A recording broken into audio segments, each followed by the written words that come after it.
I'm a 29-year-old woman named Cassidy Warner, and I work as a marketing coordinator in Chicago. I come from a family that loves to keep up appearances, even if it means lying through their teeth. Every family event feels like a competition: who has the better job, who bought a bigger house, who got married first. If you are not meeting their made-up milestones, you are automatically the black sheep. And guess what? I'm their favorite punching bag because I am single. For the past few years, family gatherings have been less about catching up and more about finding new ways to humiliate me. It's like a silent contest to see who can make me feel smaller without actually saying anything directly rude. My Aunt Valerie, though, does not bother being subtle. She is 52, divorced, and living like she is still queen of the family, even though half of her life is a lie. Valerie has two daughters, Isla and Marley, who are 24 and 22. Neither of them has a stable job, but you would think they are CEOs the way Valerie brags about them. Isla worked for 2 months at a boutique and quit because she needed to find herself, and Marley is trying to become a social media influencer but still borrows money from her mother. None of that stops Valerie from holding them up as shining examples of what I should aspire to be. Every Thanksgiving, Christmas, 4th of July, and even random Sunday barbecues turn into a nightmare. Valerie always manages to slide in her famous question about when I'm going to settle down. She says it with this fake smile and a voice that is dripping with pity. Last month, Isla threw a fake bridal shower for herself just because she and her boyfriend made it to their 1-year anniversary. No engagement, no ring, just an excuse to get gifts and attention. At that fake bridal shower, Valerie crossed a line she had been tiptoeing on for years. While everyone was drinking cheap champagne and pretending Isla was on her way to a fairy tale wedding,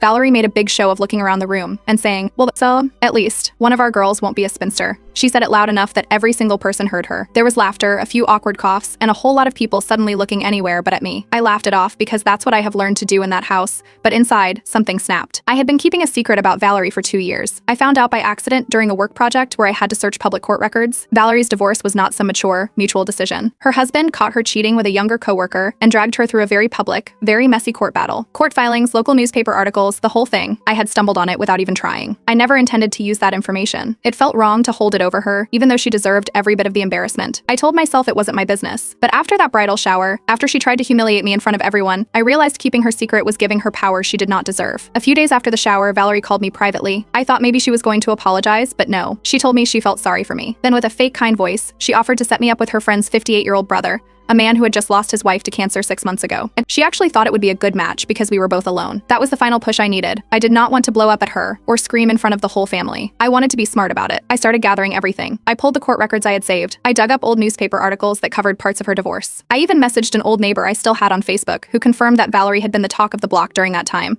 with a few juicy details that were not even in the official reports. I made a folder, organized everything neatly. Screenshots, articles, court documents, neighbor testimonies. I wanted to be ready. But I was not going to walk into a family event and start throwing accusations around. That would just make me look bitter and crazy. No, I needed a better plan. A way to let the truth out without getting my own hands dirty. I decided I would wait. I would pick the perfect moment. A moment where Valerie was standing on her little self-made pedestal, soaking in the fake admiration, and then let it all crumble under her. She built her whole image on lies, and it was about time everyone saw the cracks. I was not doing